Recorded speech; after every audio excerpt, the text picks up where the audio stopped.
Hello friends, welcome back. In this video, we shall be taking a look at the unintended consequences of vaccination. We shall take the example of polio vaccination in India. Polio vaccination is often quoted as the textbook example for its success in India. Despite the massive population and poor hygienic conditions and poverty, polio vaccination has been remarkably effective. Effective in terms of numbers measured for polio cases detected or reported.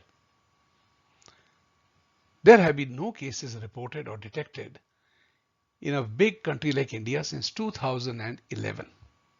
That is quite a remarkable record. But we must realize that vaccination comes at a cost. And there are unintended consequences that we must be aware of.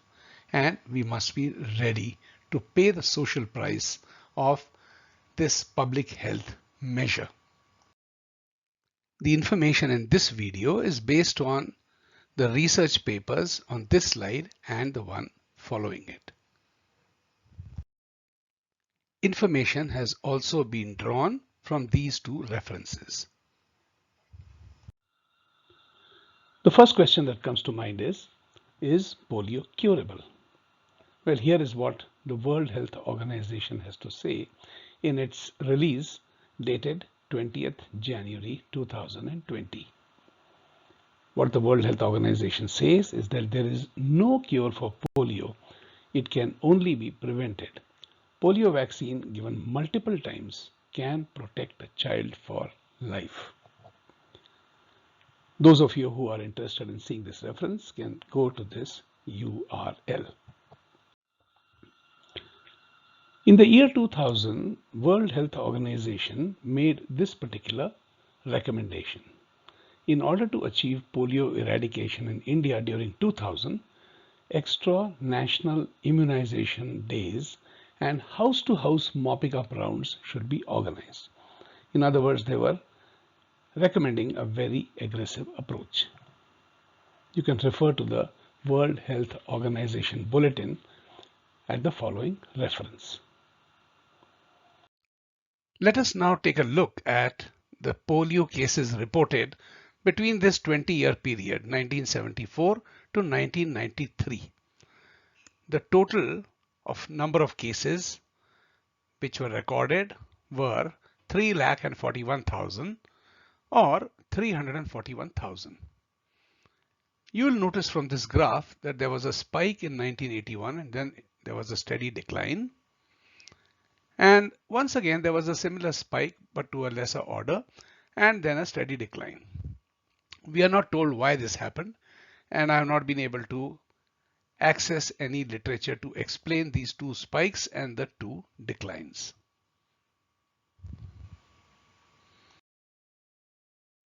If we look at the number of cases reported between 1995 and 2012, which is a 17-year period, following the previous graph that we saw in the previous slide, the number has drastically dropped to 14,875, which is a remarkable recovery.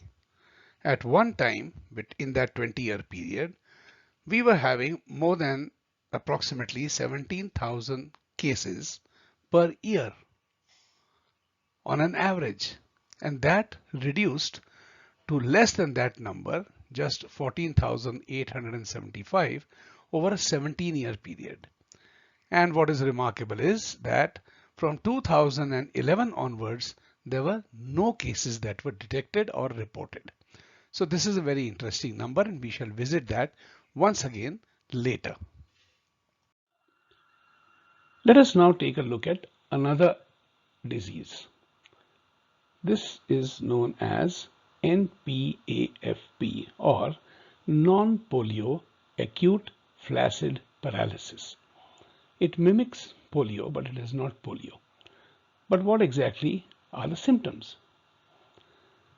It comes with an onset of weakness or paralysis with reduced muscle tone in children. And mind you, this applies to children below the age of 15 years of age. Some cases of flaccid paralysis can be treated, and others may be permanent. If it is left untreated, the person suffocates and dies due to paralysis of the muscles that control breathing. So it is indeed a very serious condition. I will now show you a graph which plots the total cases of non-polio acute flaccid paralysis for each year between the year 2000 and 2016. On the left side are the number of cases, and on the right side the vertical axis shows the incidence rate per 100,000. The bar graph that will now come up in orange applies to the number of cases each year. So you'll notice that there has been a steady increase from the year 2000 all the way up to 2011, after which there has been a steady decline.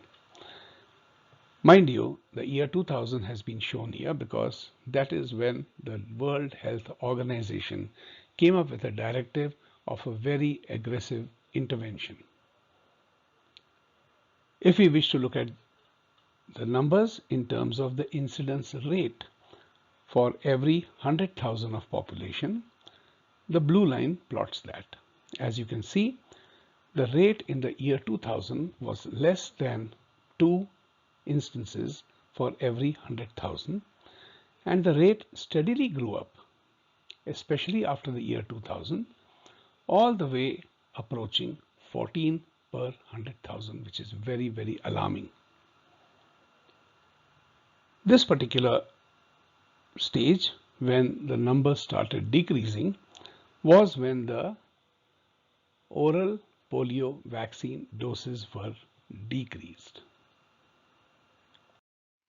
We have seen this graph in the previous slide, and if you add up all the numbers, the total number of non-polio acute flaccid paralysis for this 16-year period is 6,42,370 or 642,370.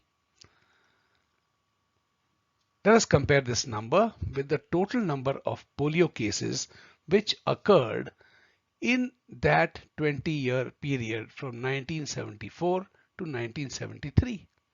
And you will notice a big difference.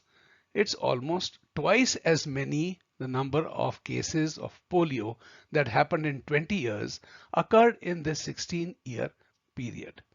And that is not only very remarkable, but something of great concern. It is natural to ask what should be the rate for non-polio acute flaccid paralysis in normal circumstances, because we must put all the numbers in proper context.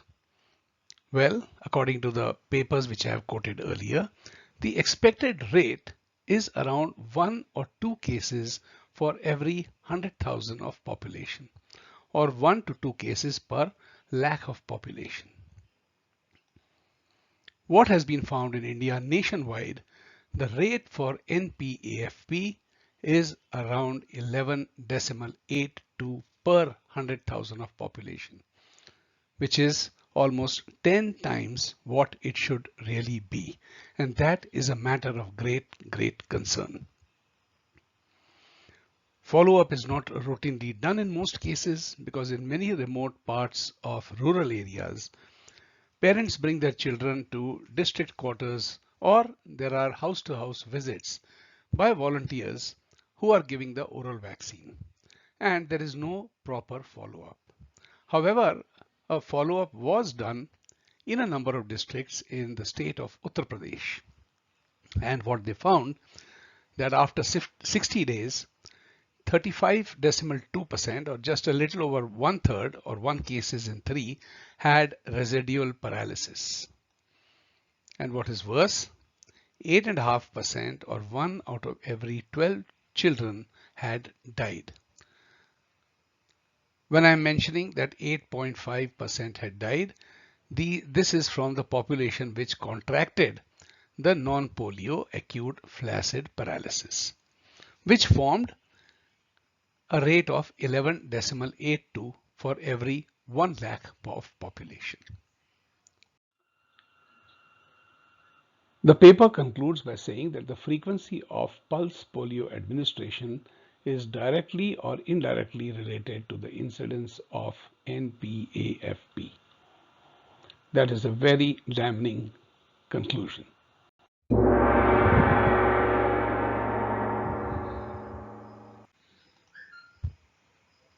Dear friends, that brings me to the end of this presentation. Thank you for your attention. This was brought to you by the Wiser Owls Academy channel, whose motto is Be Wiser. This was presented and narrated by me, Ashok Rajguru. And in this age of information, it is your responsibility to become wiser. Once again, thank you very much for your support.